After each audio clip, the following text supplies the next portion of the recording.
Well, good morning, Cozumel. This is Whitey and, of course, the Moon Lady. We're here on the rooftop of the fabulous Apartamentos Blanquita at the Sky Cafe, also called in Mexican or Spanish, depending on how you look at it, the Cafe Cielo. And we're here to talk about what's happening today in Cozumel, because we can't get the slightest idea what's happening in the world from Mexican news and TV. Isn't this correct? This is correct, yes. Do you have any idea what's happening? Well, only what I hear from Rini, who is the deliverer of all the real news. Right, that's gossip. Yeah. That's, so like all of you, we're just totally disconnected from what's happening in the outside world, which means the United States, but we're really tuned into what's happening here in Cozumel. Here and now, that's the place to be. Exactly. Yes. So nobody could say it better than the Moon Lady, who unfortunately on our first show yesterday morning failed to make it up the stairs. She lives on the second floor of the Apartamentos. I'm on the third floor at the rooftop penthouse, which was given to me because of my status amongst all the inhabitants of the Apartamentos Blanquita. He's famous here and loved here. Well, he's loved in Florida also, but by a lot of the wrong people. Yes, unfortunately, yes, that happens. Anyway, about the only news we have of the United States is that Paul Walker, who I really liked as an actor, who did a great duet basically with Vin Diesel, although we know that's not his real name. He had to give up his real name, and I guess the agent will pull that one out of the wool.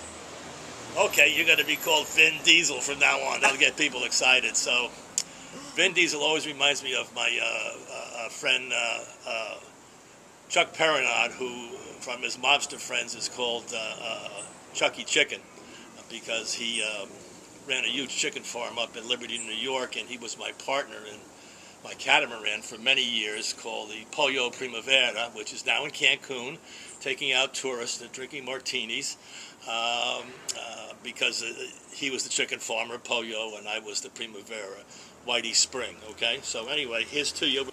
Anyway, I want you to know that we got up this morning, myself and the Moon Lady, who drifted up the stairs without walking, at 5 o'clock in the morning to photograph the rising sun for you, which comes up around 5:30. But we shot in little 10-minute segments so that you would have some idea what the rising sun looks like in Cozumel.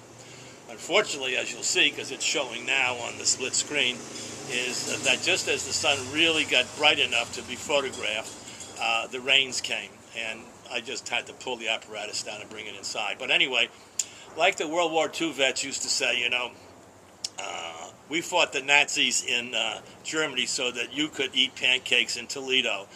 We got up this morning at the wee hours, because nobody was up. It was complete darkness. Yeah, and we filmed the rising sun so that you could sleep in a drunken stupor from being down at Wet Wendy's or down at Woody's, soaking up the margaritas,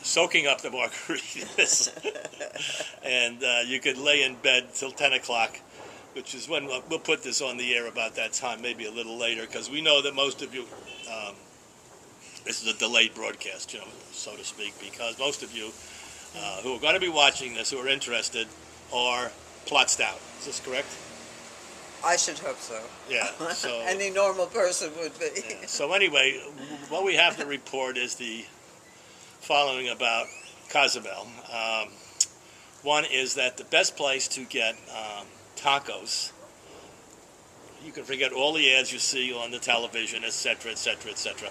The best place is Rafa's on Calle Diaz, 10th Street, between 10th and 15th. It's on the right-hand side as you walk towards 30th Avenue, so to speak. And we're going to show you a little bit of that as I'm talking, because it's the best taco, it's the biggest taco, it's the most tastiest taco, and it's tasty. Very tasty, right? In fact, can you describe what the tacos were like, since you came as a neophyte to Cozumel this year, and right. And but I've lived in Mexico before, and I've eaten Mexican food in Mexico a lot, and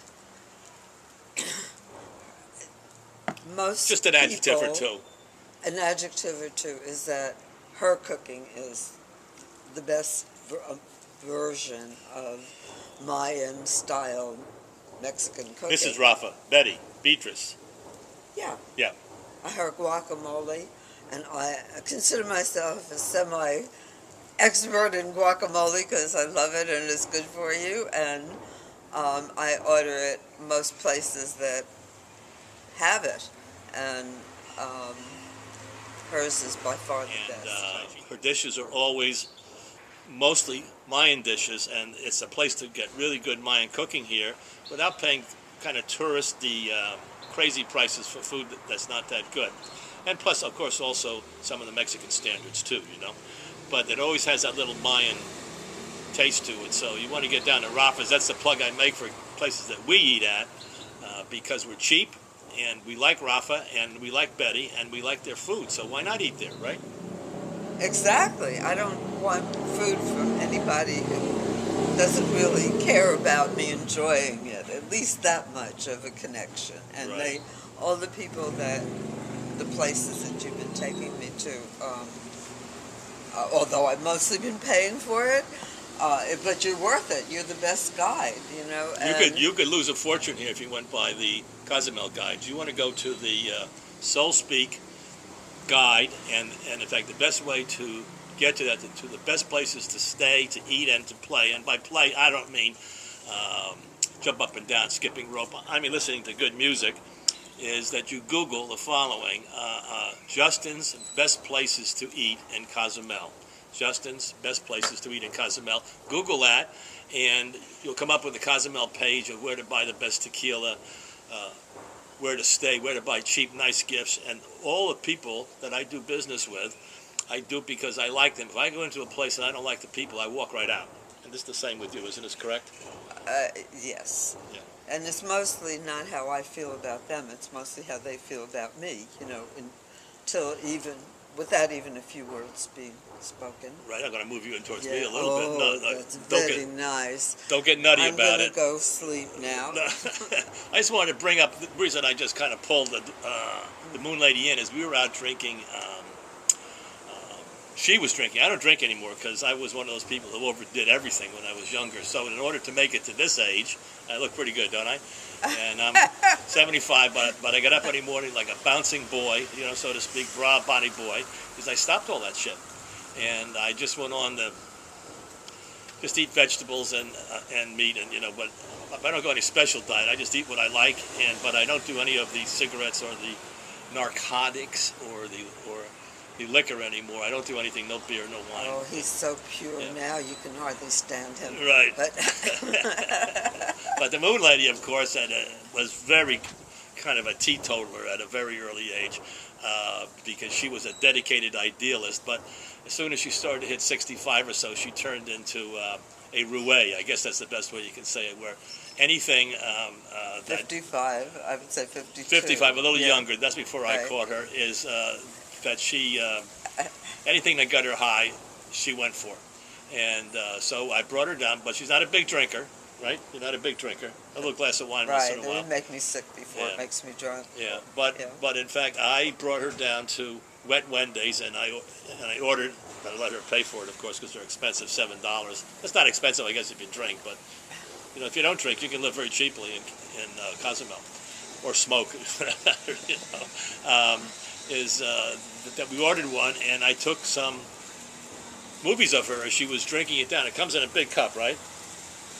Right, like a fishbowl.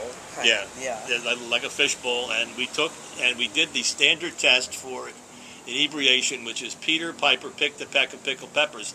Now, if Peter Piper picked a peck of peppers, I can't even say it straight. How many peppers could Peter Piper pick?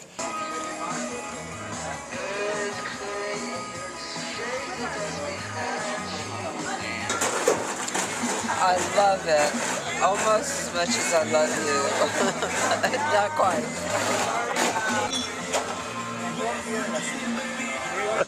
How much wood could a woodchuck chuck if a woodchuck could chuck? How much wood could a How much woodchuck wood cut if a woodchuck could cut? If a woodchuck could chuck wood. No, Well, that's I pretty said good. it That's the right. proof. You got That's it wrong. You got it the wrong. woodcut meter. How much wood would a woodchuck chuck if a woodchuck could chuck wood? Chuck. I said it right. Yeah, I maybe know you're I right. said it right. Good, good. Peck of pickled peppers. Peter Piper picked a peck of pickled peppers. Oh. But he always shared them with me. Which I always. Peter Piper picked a peck of pickled peppers. Now, Peter Piper picked a peck of pickled peppers. How many pickled peppers could Peter Piper pick? I don't know. How many peppers did Peter Piper pick? And let me say that the Moon Lady, true to form, and even was saying it better than myself. I was giving her examples, but she was pointing out my mistakes. But it's part of my job, right? as we were doing that, two young men at the end of the bar, I guess she flashed on him. She has that thing, the Moon Lady. She'll just look at guys, and they could be 13 or 96. They start to make a move. Now, I was there too, and I was obviously her consort, or what is that? And yes, but these guys made a move, and within 15 minutes they were on their knees kissing her hand, and she was sitting at the bar. That's an act, because they're very tall stools at Wendy's, if you've been there, So anyway, what was taking place there? That these two guys, who were just having a little sauce, they were obviously there to get a bag on, were suddenly all over you, like flies on meat, I don't know. My guess would be that. No guesses. Come on. I don't know. They weren't after any of the other women at the bar. They were just you, who were with me, who were 3 stools away. It wasn't like they were right next to you. And all of a sudden, they're all over you. Right. Right? That's the way it should be. And they're even walking outside the hotel here now, looking for you. I hope you're so. Stalkers. So what's No. going on here? I think that You could pass this on to other women who are lonely. Perhaps you could give them a little trade secret. What's going on? Well, You're no spring chicken some anymore. of the best sex in the universe, I think, is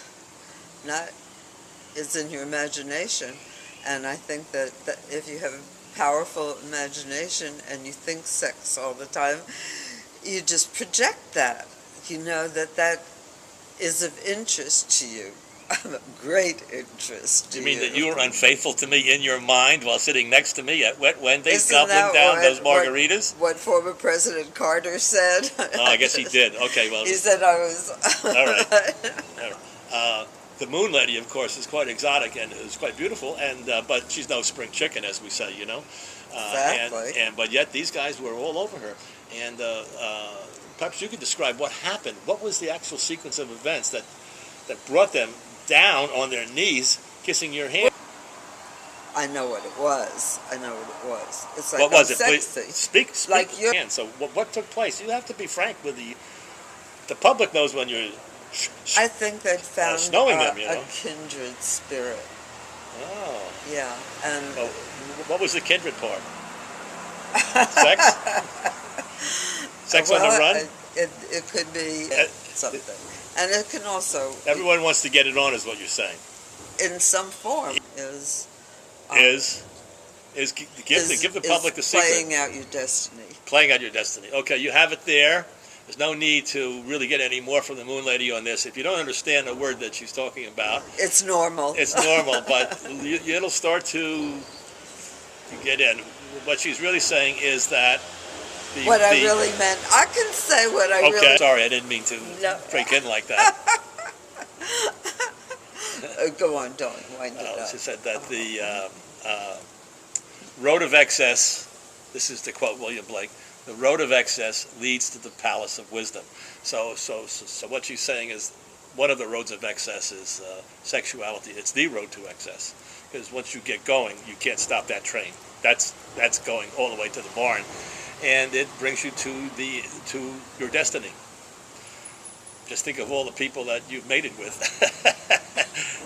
Here's the path to your destiny, by the way. You think it's like that, but it's whoa, boom, boom, boom, boom, boom, like that. So anyway, you finally wind up in the train station that you were supposed to get to, but you bumped into a lot of people, as they say,